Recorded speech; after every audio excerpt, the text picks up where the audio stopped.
Hello friend, नमस्ते, प्रणाम। आज मैं आप लोग के बीच में बहुत ही प्यारा सा बेटी विवाह गीत लेके आई हूँ। अगर गीत पसंद आए तो गीत को ज़्यादा से ज़्यादा शेयर करना और चैनल को सब्सक्राइब कर लेना। मोरे पीछवरवा सोनारा बेटउआ यर सोना बेटउआ यर सोनावा गढ़ई सारी राती रे ललनवा यर सोनवा गढ़ई सारी रात रे ललनवा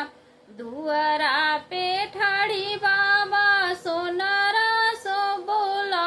मैयर सो बोला मैयर सोहरवात दे गढ़ाई रे ललनवा यर वात दे गढ़ाई रे ललनवा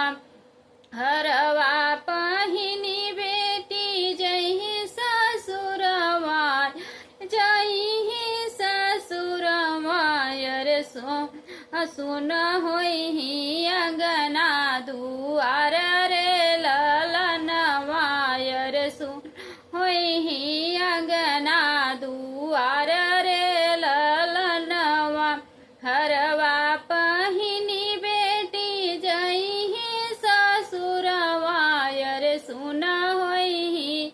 गना दुआर रे ललनवा यर सुन होई अंगना दुआर रे ललनवा दुआरा पे ठाड़ी मैया मन मन सोचैयर मोरी बेटी होई राई रे ललनवा दुआरा पे ठाड़ी मैया मन मन सोचैयर मोरी बेटी होई है राई रे ललनवा लाली चुनरिया बजाज वाली ले बई बजाज वाली ले बैयर चुनरी पहिरी टी जाई रे ललनवा यर चुनरी पहिरी बेट जाई रे ललनवा छुट्टी आए नौआ रे जुटी आए कहरा यर जुटी आए कहरा यर जुटी आए सगल बराती रे ललनवा यर जुटी आए सगल बराती रे ललनवा जुटी आए नौआ रे जुटी आए कहरा यर जुटी आए सगल बराती रे ललनवा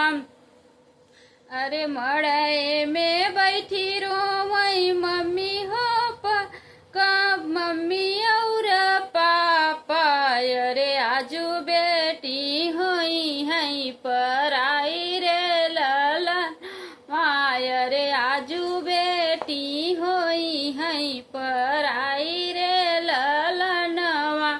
मड़े में बैठी रोवई चाची और चाचा अरे मोतियन बरन चू आंसू रे ललनवा अरे मोतिया बरन